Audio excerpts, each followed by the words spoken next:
Hi, and welcome back to the journey of a grassroots rugby coach. More tracksuits, less business suits. And in today's episode, I'm talking to James Wunsch. He coaches under 13 rugby in Canberra, and we chatted about all things junior rugby, including getting the parents involved with training, getting the results that you deserve, and talking about culture, ethos, and a few other things. There are some connection issues throughout this podcast, so just bear with it for a little bit. It was just really hard to edit out, so I just ended up leaving it in. But I really enjoyed this chat with James. I hope you do. If you like the pod, feel free to subscribe so you get all the updates. And thanks again for listening.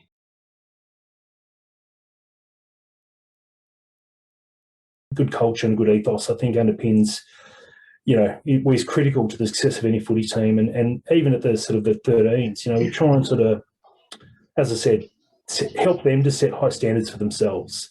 So, getting to training and ensuring that sort of they value coaches' time by paying attention and, everyone's at different skill levels, but if they can just listen and try and learn something, then I find it quite a rewarding endeavour.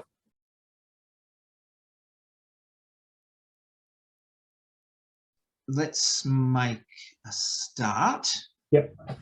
Okay. So, James, just for the listeners, can you just give us, just in a nutshell, 30 seconds, who you are, where you are at the moment, what teams you're coaching at the grassroots level, that type of general stuff, so people get an idea on who we've got?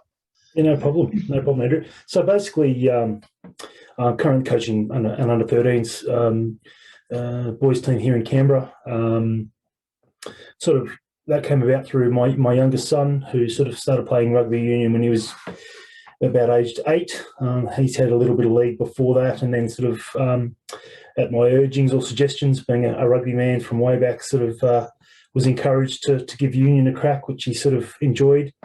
And I sort of was helping out coaching, and then sort of as things pan out, became sort of the head coach. And I'm now lucky enough to be sort of supported by a co-coach. I mean, my background is in the forwards, so, I can sort of understand a little bit about setpiece and stuff like that, but the dark arts of the backs is beyond me. So I've got a great guy who helps me out with our backs. So it's very much a team effort, and together we try and get the boys up and motivated and performing to the best of their ability. Awesome. No, that's really good, mate. Yeah, and most people don't know the dark arts of the forwards, mate. So it's we're speaking the same language tonight, so that's good. Oh, good. All right, mate. So you basically covered there of how you got into coaching, so that's all right. Have you had any disappointments through your coaching journey? Look, there've been few. I mean, I guess you've got to work on your people management skills. I guess when I sort of first took up the coaching role, I was very much focused on, okay, well, it's my job to try and help the kids develop their rugby skills and sort of, improve their understanding of the game and apply those skills in on a game day context. But, I think the thing I learned is that, each kid's unique. You can't sort of just apply the same sort of rule or expectations to every kid in your squad. You really need to understand, what makes them tick and be attentive and tailor them. What works really well to motivate and engage one child, is not the right approach for the next child. So that's been a learning curve across, when kids decide not to continue playing rugby, that's always a disappointment, and you sort of have to, take that at face value. It's not a game that suits everyone, but I like to think that sort of they leave on a good note, and I always sort of say, you're welcome to come back at any time and re-engage with the sport. So, I think, from a participation, we struggle in Australia with so many sport opportunities out there, soccer and rugby league and AFL. So, to keep union healthy, I see it as part of my role to make it, hopefully fun and rewarding for the kids, so that they do want to stick around and play again the next season. So, and possibly the only other thing is, working with parents can be challenging at times. So I try and be open in my sort of dealings with them, and if they feel that their child's not getting the opportunities, then come and speak to me, and I'm happy to sort of address that. So ensuring that you're listening to their concerns and acting on those, I think, is important. I want to make sure that the parents feel engaged as part of the process as well. They give up their Saturday mornings to come and sit in Canberra, what are very freezing sidelines quite often. So ensuring that they feel engaged and communicated with, I think, is an important part of the process as well. Yeah, and that's often difficult at all levels of the junior game, is getting buy-in from the parents. Because most of them, unless they're under 18, they probably don't have a license. So a lot of it falls back on the parents to get them where they need to be. So yeah, you need that buy-in. Yeah, that's right. And at the very junior level, parents would often jump in and help in terms of running drills and skills, which I think was great. There's legal constraints that we have to be obviously mindful of that stuff. And, so that sort of, I think has tapered off a little bit, but certainly, ensuring that sort of you give them a chat at training and catch up with them on game day to ensure that they do feel engaged and understand what's going on. We use like WhatsApp groups and the Teams app to sort of ensure that all parents are kept informed and understand sort of, what's happening from a training perspective, what's happening from a game day perspective, etc. So if you keep those communications channels open, I think that's part of the success. Yeah, you're dead right, mate. And that's some good advice for young coaches that are in that junior space, is to keep those parents engaged, because there's and giving them a role at training if they're there. Even if it's, like you said, holding a tackle bag, or just pick the balls up that get kicked, or that's it. Whatever it is. It's that extra pair of hands for you. So if we flip that on its head, mate, have you had any really good moments, or a really great moment coaching? And a lot of coaches actually don't reflect on the results.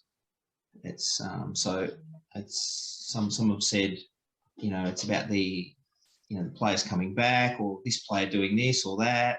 Some have said, the results. So it's sort of it's a pretty broad question. But all coaches have got something that sort of stands out as a good moment for them. Yeah, look, I think for me it was this year, certainly. A number of my boys that have been in the squad for several seasons. We had ACT trials at the under-12 age group last year, and then because of COVID they got canned. So this year they sort of turned up again. There was quite a large group of boys that turned up to trial, and I think we were lucky to have 4 or 5 kids that made that ACT rep side that then played in a tournament recently. So I think, seeing them there, getting their, junior Brumbies jerseys handed out to them was a pretty proud moment. I'm not sure, I had much to do with it, but, if we can sort of help the ones that are blessed with the genetic talent to take it to that level and be willing to step up and have a crack at that level, that was probably the most gratifying moment. The results are part of it. I don't live and die by them, but with the same token, I think what I say to the kids is, if we're going to train twice a week and turn up, let's make sure we put that effort in and really concentrate and try and set a high standard for ourselves so that, come game day, we're ready.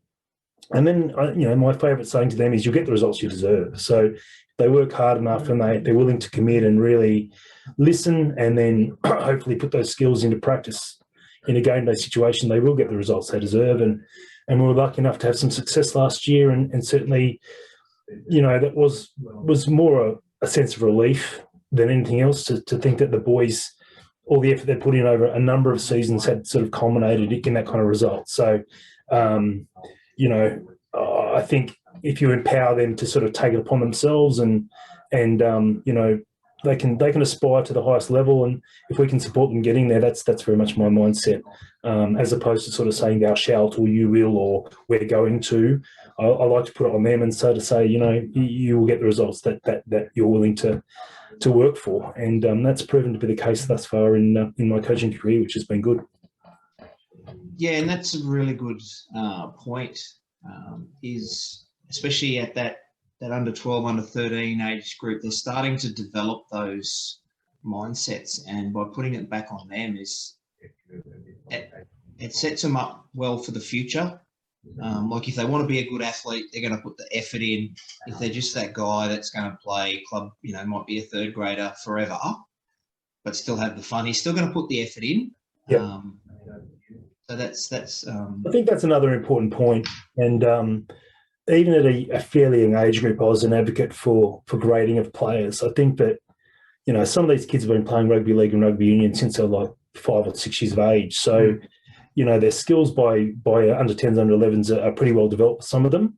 Where at that age group, you're still getting complete new kids coming into sport, which is fantastic as well. But to try and meld that huge span of talent can be very challenging. So I'm all for grading and making sure that sort of your players that might be sort of further developed in their rugby journey have the opportunity to sort of, take those skills again to a step higher, whereas those that are new to the sport are being, appropriately brought along in terms of the fundamentals of the game, the tackle, the breakdown, etc. So it's difficult, though, if you meld all those groups together to try and run sessions that are catering for that broad span of skills. So I won't lie, sometimes those grading conversations have been difficult. I've had parents very upset when, people at the cusp of maybe top grade, second grade, think sort of their child should have been in the top division. But, and the way to manage that, I found, is you try and employ at least sort of, a couple of third parties to sort of, it's not just all sort of on the coach's staff to make those decisions, so that we can sort of have a independent perspective. I think is important there. But, what I find there is you don't get kids that are sort of then playing in a grade that is just above them. And, if they turn up and they're getting dominated physically, or, and they just don't have the skill sets to compete, and they're copping a flogging, fun for everyone. So if you can have kids playing in the right skill level, and ideally, those kids in the second skill level, once their physical maturity kicks in, they could go on and become first grade players. I've seen kids change, rapidly in the space of, 12 to 24 months in terms of physicality and in terms of skills and development. So it's not as if that's your lot for life. It's just that's where, I think for your rugby development, that's the best probably place, for your game development as it stands. Yeah, and that's some good insight there. I remember when I was doing some club junior stuff, especially in that, like you said, that 13, 14, 16 age group, you've got some kids that are twice the size of other kids. Mm-hmm. And then like in under 13s, and they come back for under 14s, and the kid that was the smallest kid on the team is now the second biggest, and the kid that was the biggest is now the same size as everyone else. Yeah. And, potentially the kid that's always the biggest is probably not is a lot of the times not the most skillful, because he's just used to running over people. And, that's it. And now he's the same size as everyone else. He's got to use footwork. He's got to use game awareness. So that's a good perspective about having them graded into levels. Because I've played with guys that are just, especially some of the nines I've played with, smallest place you've ever seen, and they're probably the toughest as well. Yeah. So they're just used to it, You can put skills into the kids, but you can't really put heart. I mean, I've had some kids that sort of physically are some of the smallest, but just heart of the line stuff, and really will stand in front of the biggest guys running at them and put their bodies on the line. You think, wow, like if that, once your growth spurt comes in, I think you could be, with that level of courage and commitment, I think you can go places with you. So it's important to keep those kids engaged and ensuring that they're not getting, dominated physically or whatever in terms of sort of, so again, that grading process plays roles there. And probably at the margins, what you're getting is kids that are probably have the skills to play Div 1, but just not the physical size at this stage. So it's like ensuring that they understand that. And I'll be overt and I'll tell them that. I'll say, look, you're on the right pathway here. But, if I put you up here, there's a duty of care as well in terms of ensuring that, you're not going to walk off the field broken. So, and kids start to get that. So, I think as long as you couch it in the right way and then couch in a constructive way, then kids will take it as intended. And, we've got a couple of squads, in our age division, but it's a good camaraderie across the two squads as well. I like to sort of say, let's mix some of the groups at training so some of the developing kids can see what the more advanced kids are doing, how they're tackling, how they're cleaning out. So not just sort of sit and forget, now you're two different teams, but looking to ensure that there's that crossover and camaraderie, and also giving those second div kids, if they're really standing up during the season, the opportunity to step up and play Div 1. As I said, no set and forget mentality. I think sort of keeping everyone keen and ideally wanting to aspire to that Div 1. That's sort of what I try and foster across the two teams. Yeah, and do you find that the kids that are sort of those fringe, they're probably in the second team, but they could play in that first team, do they train harder to try and get into that first team, or and do you find that having that guy there keeps the guys that play in that position in that first team, keeps them training harder as well, because they know that there's someone there?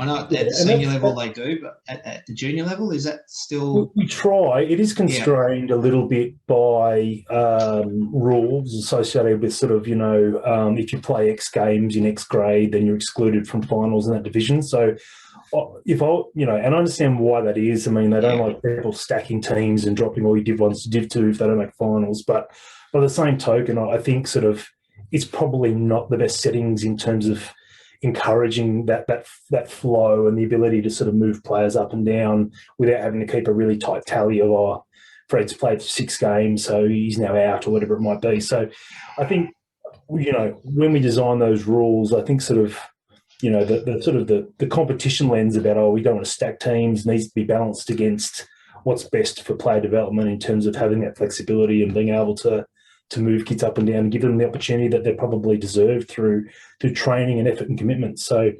we've stepped up some twos guys to reserve on the bench, and when they're given their opportunity, they've had a red hot crack. So, been really impressed with the willingness and attitude for them to do that, and again, hopefully that gives them that taste, and again, if they keep working, then I'm sure that their time will come.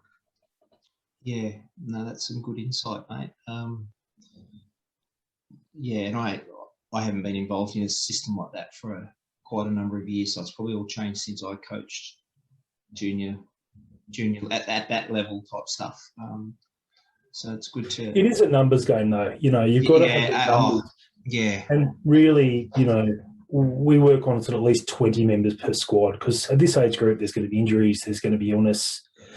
So we're lucky that we had around 40 to 42 regos to be able to sort of have the luxury of countering two teams. The worst environment, and I've seen this at my previous club, is where you get around sort of 28 to 30 boys, and it's like, what do we do here? Not enough for 2, but too many for 1. That's right. And then you're sort of having to have a huge rotation and stuff like this. So my advice to coaches is just try and, if you're in that circumstance, rattle the cages, whatever you can do to try and top those numbers up. And if that means speaking to the age group above and sort of saying, look, have you got any smaller bodied kids that we might want to get a dispensation for to come down? And similarly, looking below and sort of saying, have you got any really well advanced or physical kids that might consider playing up? We've used that sort of process to try and plug those gaps, and that's worked quite well.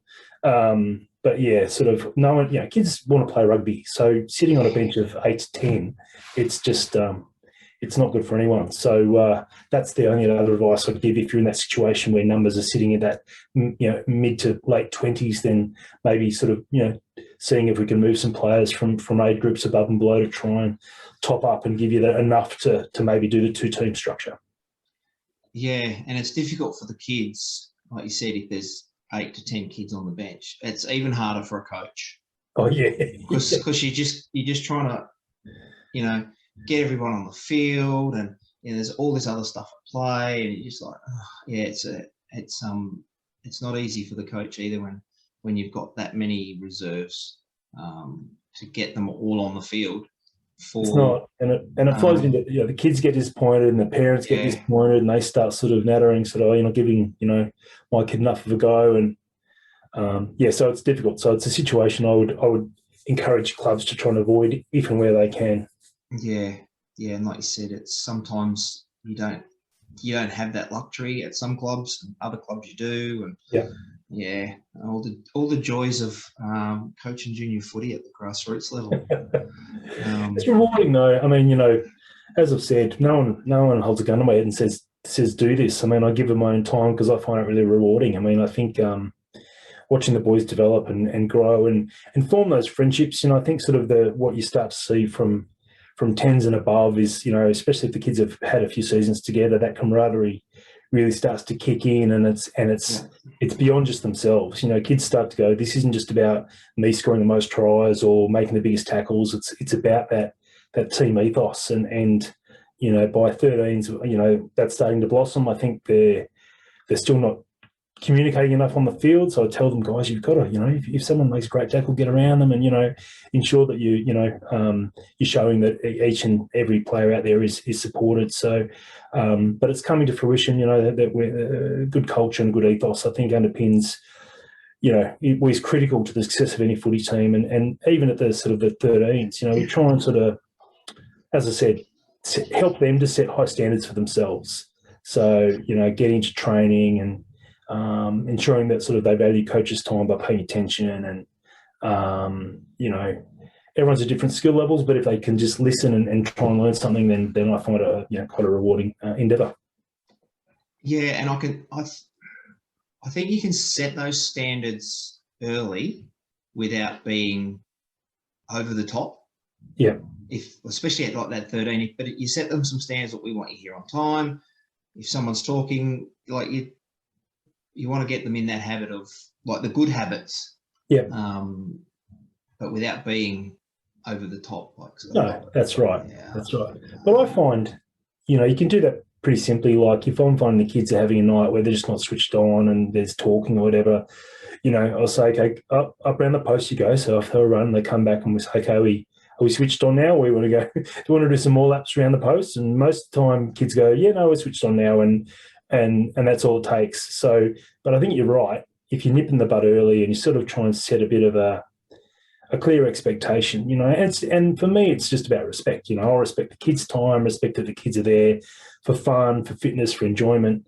If they respect that coach is giving of their time to try and help them succeed, then that's the sweet spot. And as long as that foundation of respect is there, I think it sets a platform for a positive season, regardless of results on the footy field.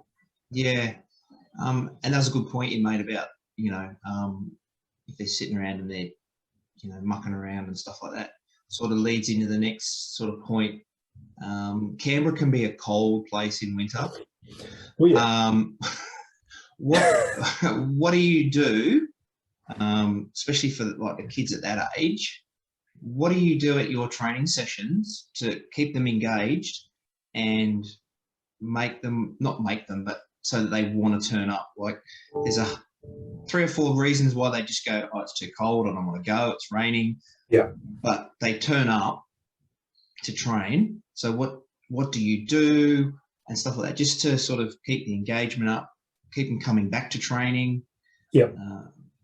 I think having a co-coach helps immensely because, if you're working full-time and trying to coach and, I think just trying to turn up and go, oh, I'll just make it up on the fly rarely works. I think, it's good to have a few plans up your sleeve in terms of, okay, we've had to, as a coach, I've developed in terms of, at a very young age, it was all about fundamental skills. So we'd always do some tackling, we'd always do some breakdown and clean out stuff, because they're probably the 2 foundational skills that without those, you're not playing rugby. So we spend more time on that as they've developed, the nuance of the set piece. So the typical sort of training schedule, it won't look the same from one session to the next, and I might say to my co-coach, I've had a really busy day at work and I haven't had a chance to think about it. Have you given it thought? And he'll say, yeah, I've got some ideas. So he might take the lead on day one, and then the other day, it'll be on me to sort of lead the agenda. So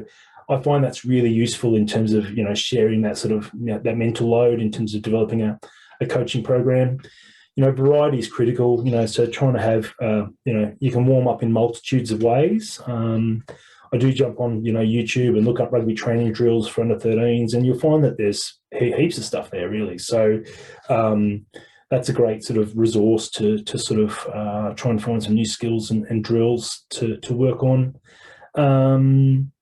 And then depending on sort of what's coming up, we're playing a stronger opposition, weaker opposition, we've got sort of other age groups that we can sort of, draw on to do some opposed stuff. The kids always love that.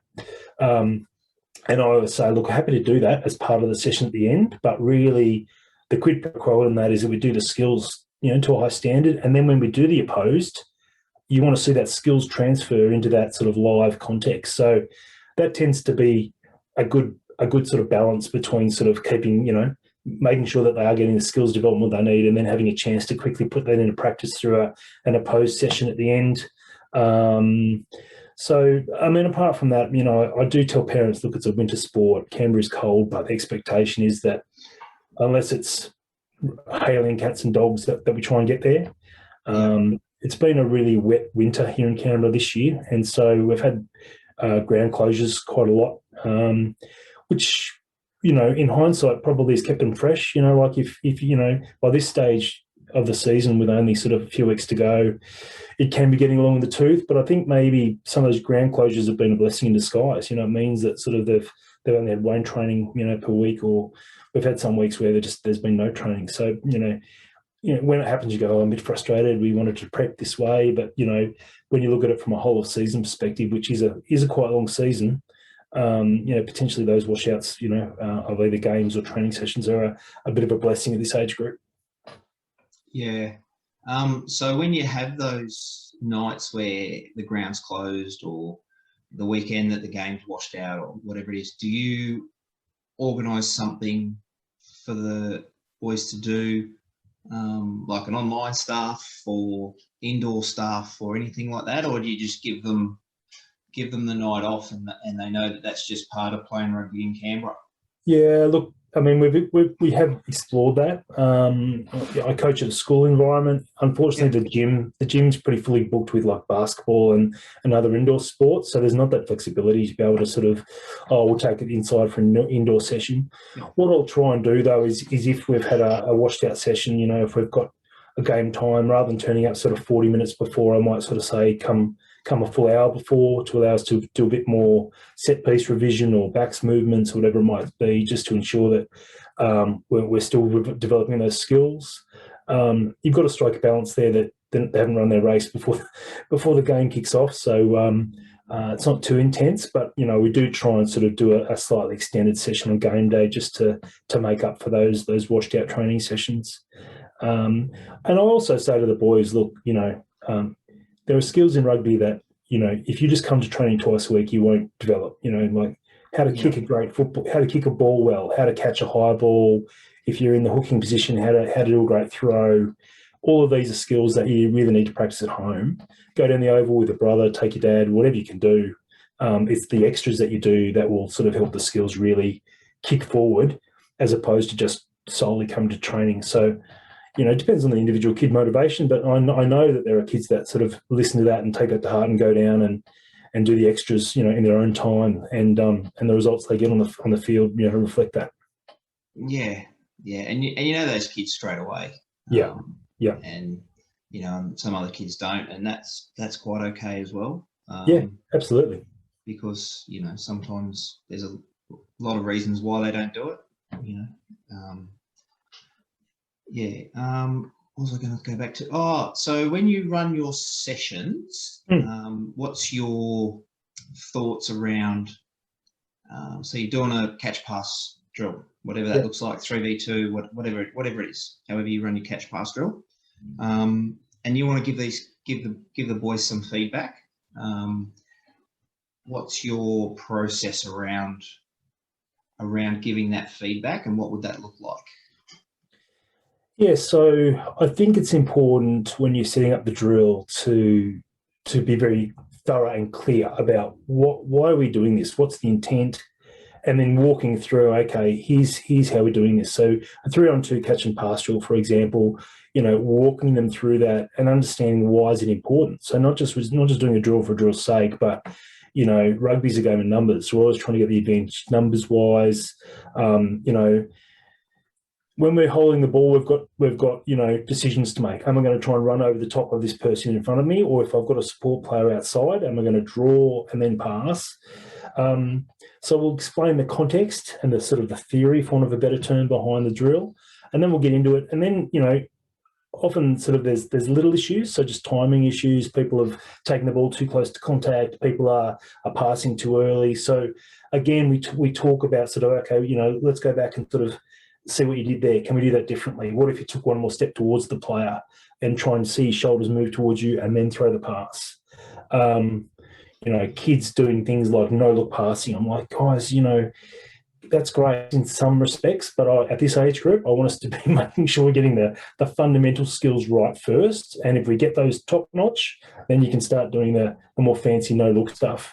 So try and keep it fun, try and keep it light. I mean, and get people to watch. What I try and do is not that, you do one drill and then just go and sort of stargaze and talk to your mates at the back, but trying to, rather than getting to line up sort of, away from the drill, if you can get the line happening near the drill and get them trying to focus and watch their teammates and sort of learning from what they're doing as well. So, less about, it's just about me. I've done my skill, in this circuit. I'll go to the back of the line, switch off until I get to the front of the line, trying to get them to, be watching what the others are doing. Tackling's a key one with that as well. So some of our guys have really great tackle technique. Others are still learning that skill. So I find if you can show them close up look how they're using their feet, look how they're aligning their bodies, look how they're driving with that shoulder and keeping the feet up rather than dropping to knees. All these little components that are small teachable moments, getting them to watch and observe and gee each other up. Oh, great tackle, Mick. Oh yeah, well done. So making it fun and sort of almost like an actively engaged kind of audience, as opposed to just do my circuit and I'm at the back and switch off. So with a bigger squad, that's a key thing as well. Like, break it into two so that there's less waiting time and more active participation time, I think, is important.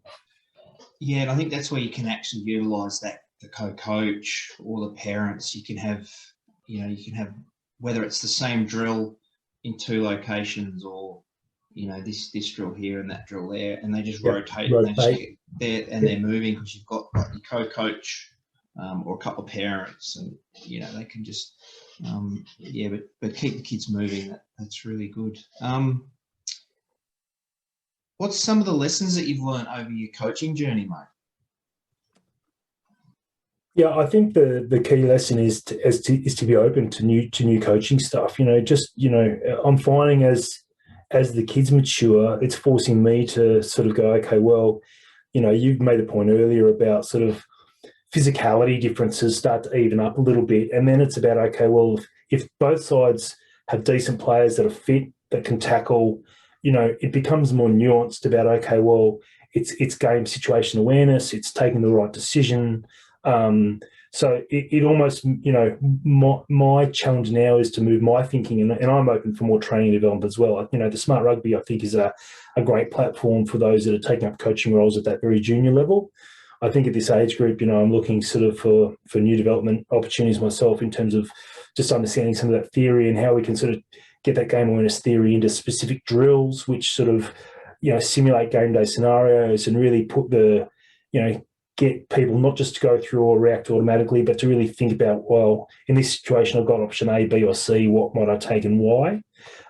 Because they're the things that are going to start to win your games, and you won't just sort of be able to throw the ball to your fast kid and get him to run around. They've caught up and defensive structures have improved. So you really need to think more about, okay, hit up, and then maybe backs move, but not just through the hands. How are we going to try and create space? So it's becoming a much more technical endeavour for me, and I'm enjoying that challenge.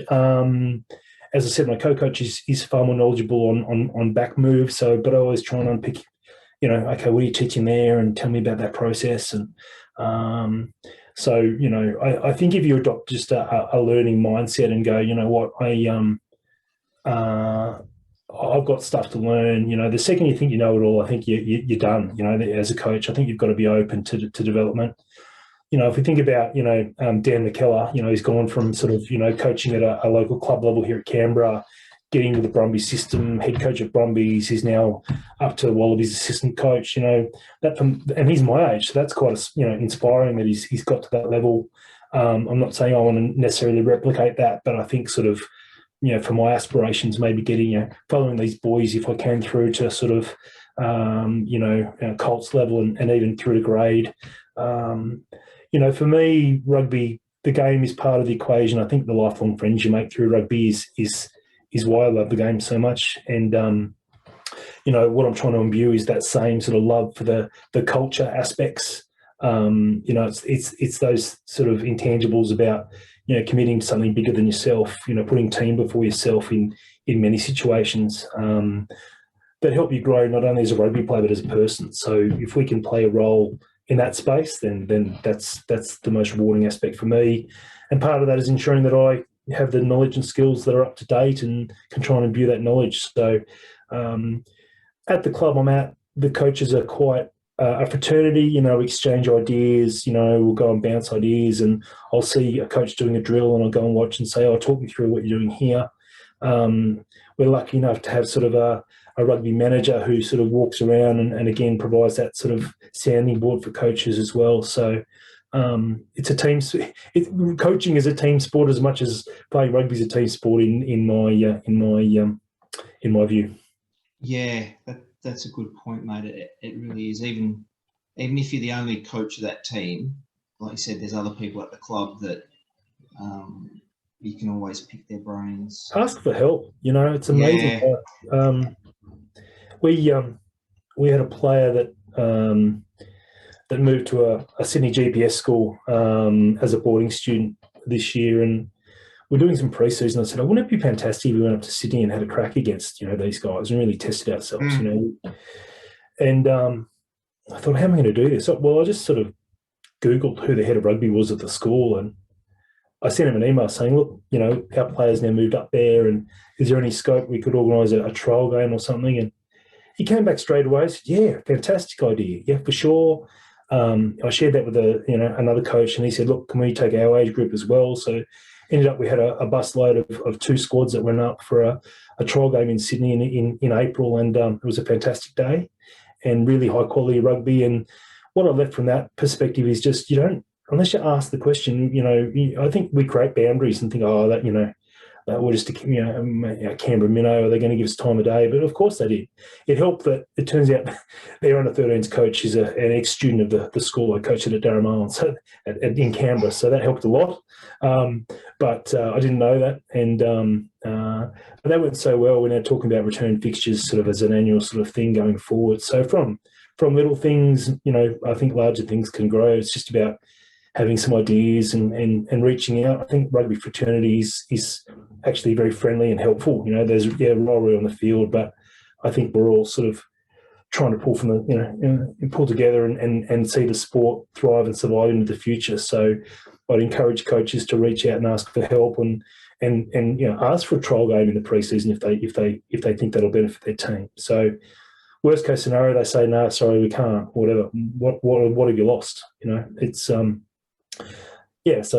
just being open, asking for help when you need it, I think is the key thing that I'm learning as well. And it's amazing how much help's out there if you're willing to ask the question. Yeah, that's awesome you brought that up, because I think young coaches, when they're starting out, really struggle with asking. Like, they'll ask somebody like they think is on their level, but they won't like go and ask the first grade coach or the director of rugby, or that guy's a state coach, I can't ask him that because I look like an idiot. And I've sort of found over the last few years that the more people you ask, the more information you're going to get. Yep. And you don't often get invited to things, but if you ask, they very rarely say no. Yeah, of course. You know what I mean? Like, there's always stuff going on somewhere, and they're not going to invite every club coach. But if you rang them up and went, oh, look, can I come down and watch your first grade train and we'll go and have a beer or a coffee after training, 95% of the time they're going to say yes. Or they might go, oh, mate, not this week.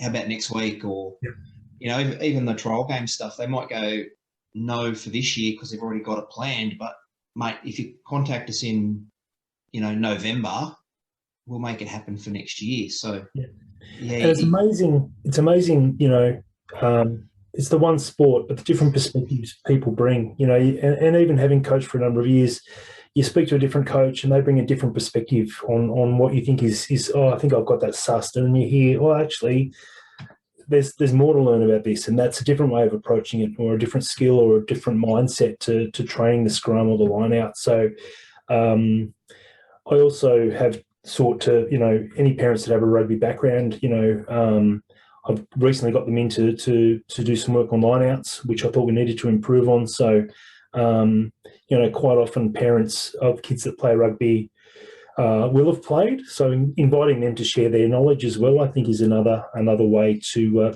build that sort of sense of community around the team. And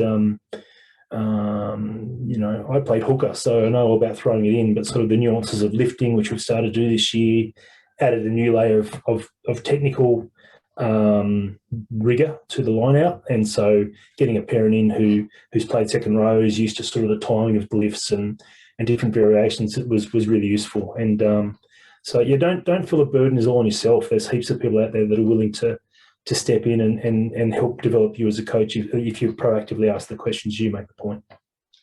Yeah.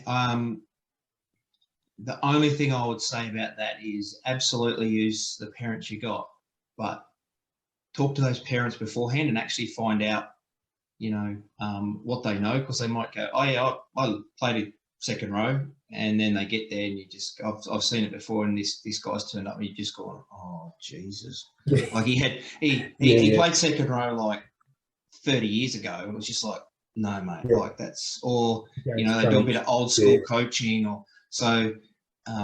It's good to use the parents, but just sort of have that conversation around what their knowledge is, especially around some of the new law variations and, especially with like little nuances and stuff like, but you can always give them, look, we don't do this anymore, we do that, or whatever it is. So, I've been stung by it myself. So that's why I'm a little bit not cautious of it, but just I'll have that conversation with them now and go, we don't do this anymore, we do it this way.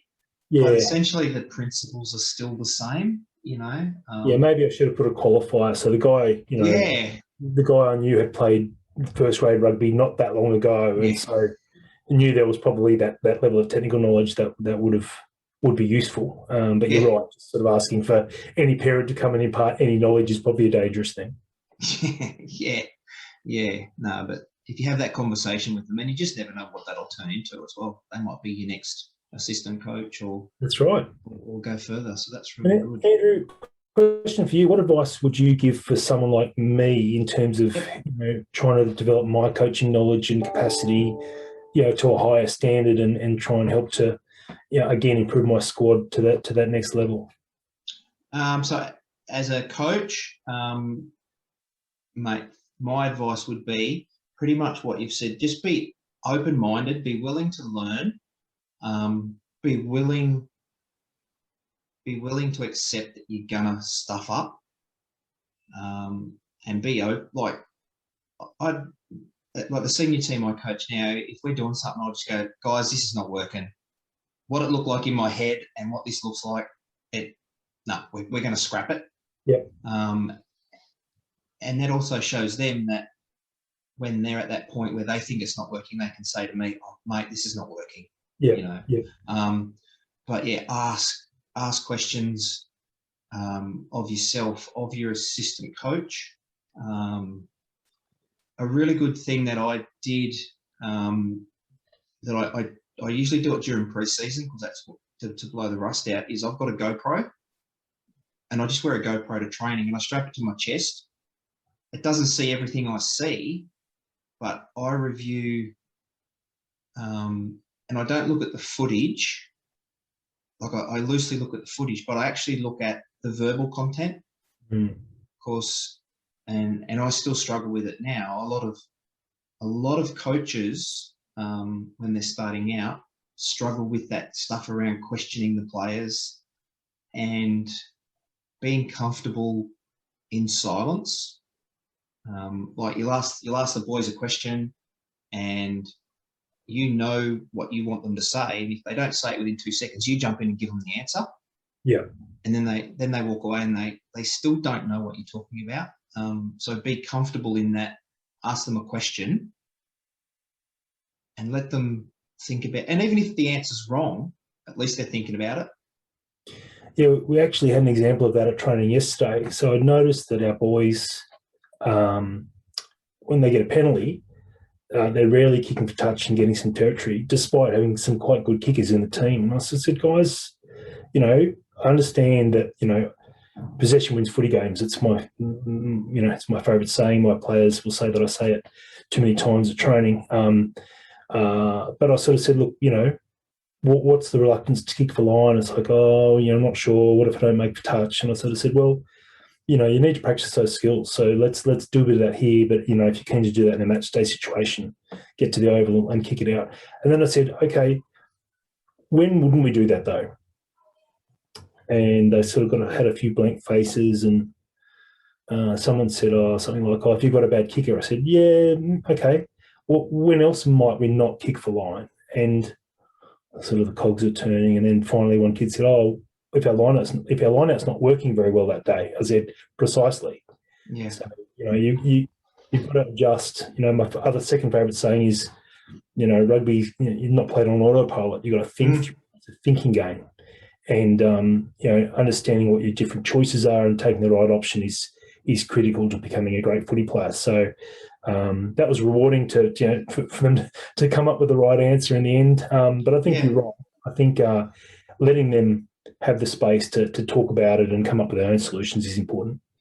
And sometimes it's difficult for the players to get in the habit of knowing that I'm just going to stand here until you answer that question. But then they'll start thinking about it. And sometimes I'll come out with, something left field, and you just go, oh, hang on. Yeah. No, Jesus. Yes, mate.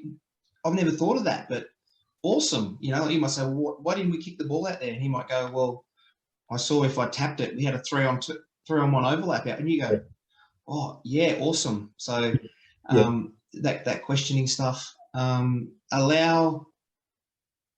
the players to make errors, like skill errors. So for me, especially when I do the rep stuff, the boys know they can make skill errors, but they can't make effort errors. Yeah. So, like if they drop the ball, that happens. And then you can say, well, why did you drop? And not why did you drop the ball? What happened? There's all this questioning stuff around it. But if they're not making, for me, and there's a lot of coaches out there that view the same as me. If you're doing a catch pass drill and they're not making a mistake, the drill's not hard. Change the drill. Yeah. But then if they're dropping every second ball, that's too hard. Change be able to change and look at that, and be able to support them in that, and just go, okay, guys, yes, sorry, guys, that was a way too difficult. That's where we want to get in the end, but we're just going to back it off a bit, and we'll do this. And it may be that you run another drill and then come back to it, and they nail it. Yep. And don't be afraid to change stuff up if you need to. But yeah, just speak to coaches. Watch if you've got the opportunity. Talk to your first grade coaches, or the premier grade coaches, and just go, mate, do you mind if I come down and just watch a session? Yep. And you can just, because I think for me, we coach, and when we do all our what I call coach education stuff, like you're going to do your smart rugby, your level 1, your level 2, your level 3, that's about coaching a skill, how to catch pass. But and especially new coaches or younger coaches, it's how do we coach?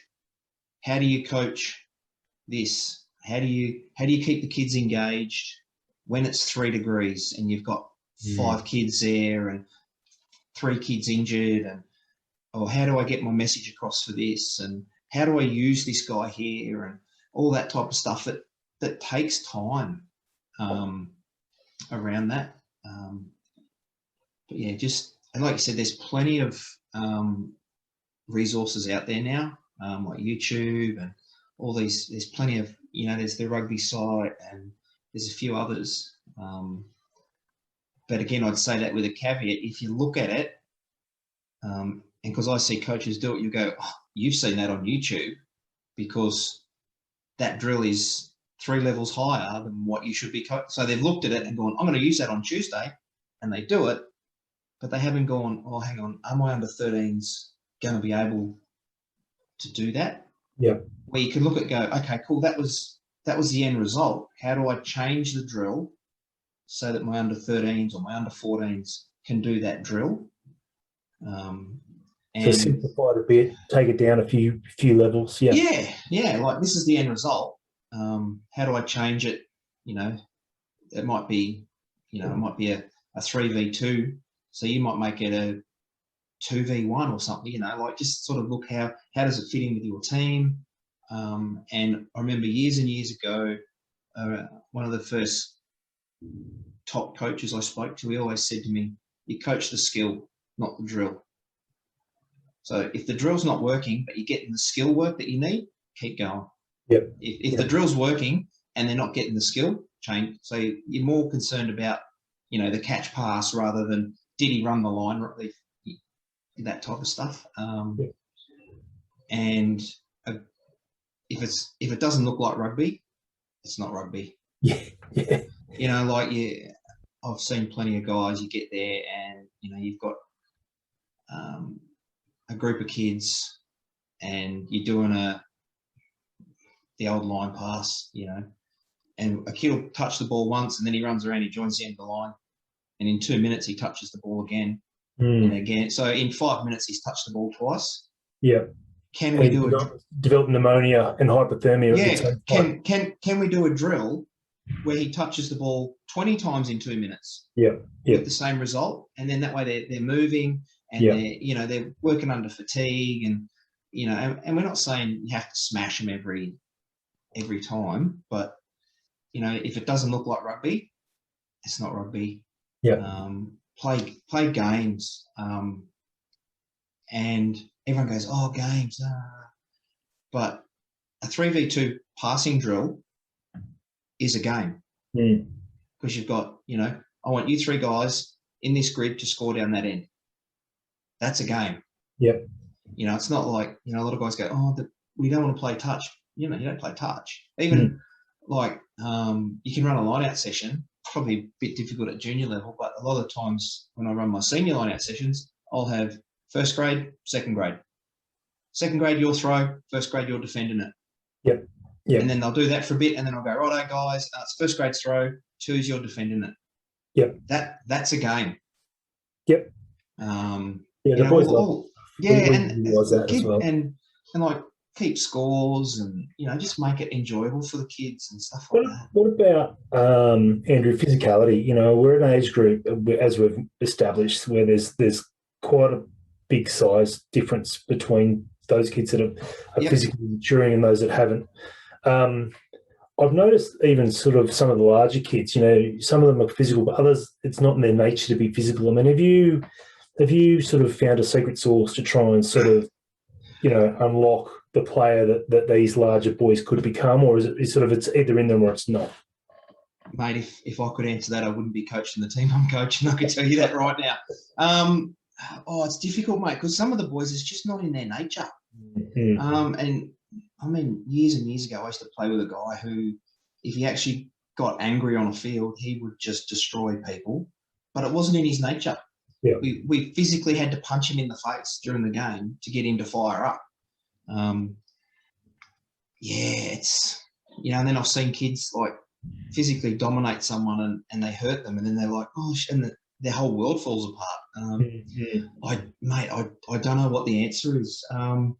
Probably what I would suggest is just keep encouraging them to do what they're good at. Yeah. That's your superpower, mate. You're really good at this. And mate, see that winger over there? You're never going to catch him, and that's fine. but this is what you're really good at. You hit this breakdown hard and on the counter arc, and yeah. You know, like give him that. Oh, mate, this is the best thing. This is your job, mate. You're not here to, you're not here to score that 50-meter try. You're not here to, this is what I want you to. I want you to, move bodies. I want you to do this. I want you to, and even get them to do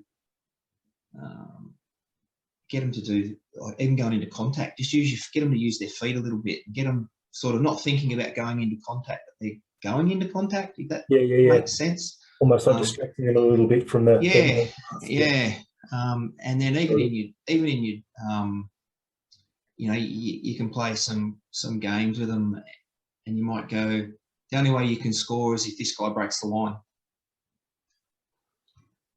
So then you're putting the onus on him to actually use what he's good at. Yep. And then once he starts doing it and he's comfortable with it, that may work. Yeah, that's a good idea as well. Yeah. And then you might do that for a minute, and then you go, okay, now you can't score until the winger touches it, or these guys can't score until this guy's touched it 3 times, or whatever. Yeah. Give him that little bit of, we need you to do this because this is, like I said, this is your role. Yep. So that may work. Yeah, I'll give that a crack. There's no secret sauce, unfortunately. I struggle with it all the time. You get these kids, you just go, you have no idea what your potential is. Because you've got something that we can't coach, and that's size. Yeah. Like you can't coach size. You just can't coach it. Yeah. No matter how good a coach you are, you can't coach a guy to be 6'4" and 130 kilos. You can't coach Taniela Tupou how to be that big and that mobile. No. But good. So it's not just me then. That's good then. No, mate, it's an ongoing problem. But that would be my suggestion around it, is get them doing that. And the other thing to look at, especially if they're the bigger kids, a lot of them, get them in the habit of run catch instead of catch run. So they're actually moving when they catch the ball. Yep. And then it just gives them that little bit of momentum, and it might be enough to, keep that momentum moving. And again, the distraction of having to take that short ball before the line. Yeah. Good idea. So give it a try, mate, and let me know how it goes. We'll do. But it's a conundrum, mate, and I don't know if anyone's got the answer. Please feel free to let us know. I'll have to watch all your other podcasts to try. But yeah, it's I think it's an age-old problem for all coaches across any type of contact sport. How do we get those kids to do what they should be doing when that they just don't have it in them? Yeah. So we're getting close to time, mate, and I know that time is precious at the moment.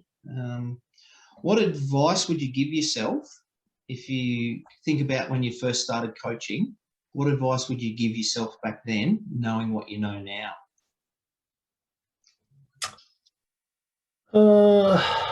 I think it's that realisation that you can't just coach with a one-size-fits-all sort of approach. You really, you've got to different kids, different backgrounds, different sort of attitudes towards playing rugby. Truth be told, some kids are there probably at their parents' urging.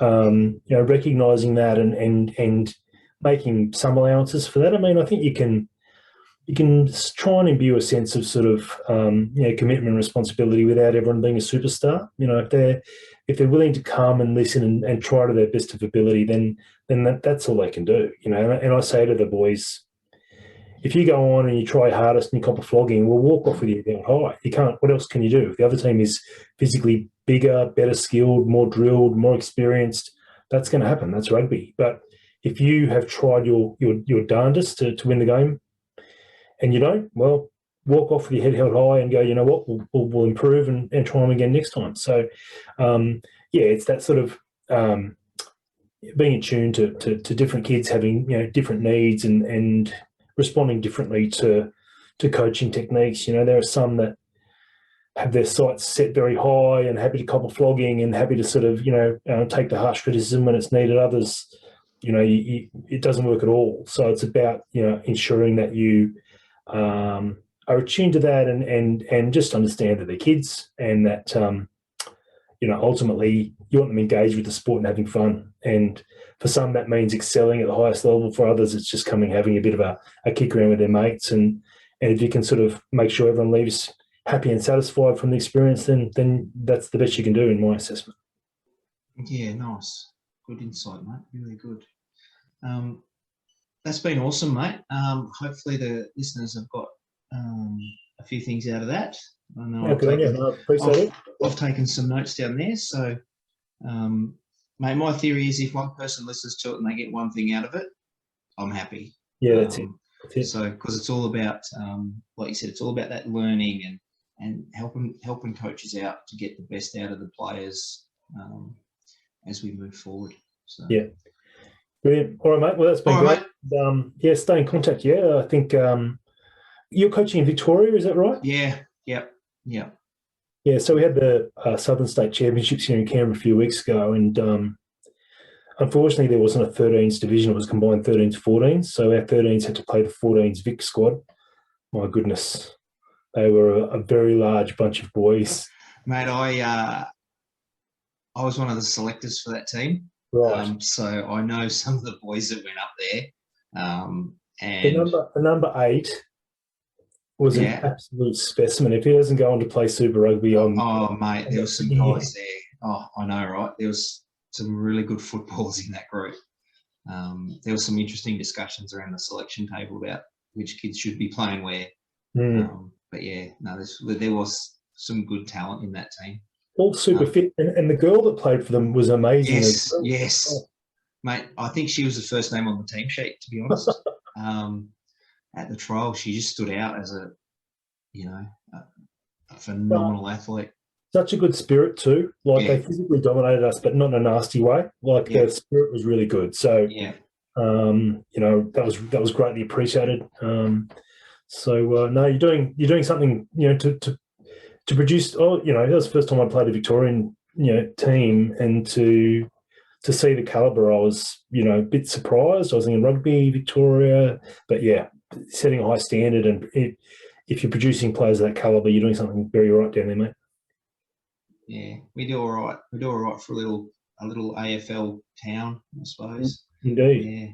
All right, mate. Thanks so much for your time, and we'll be in touch. Catch you soon. All right.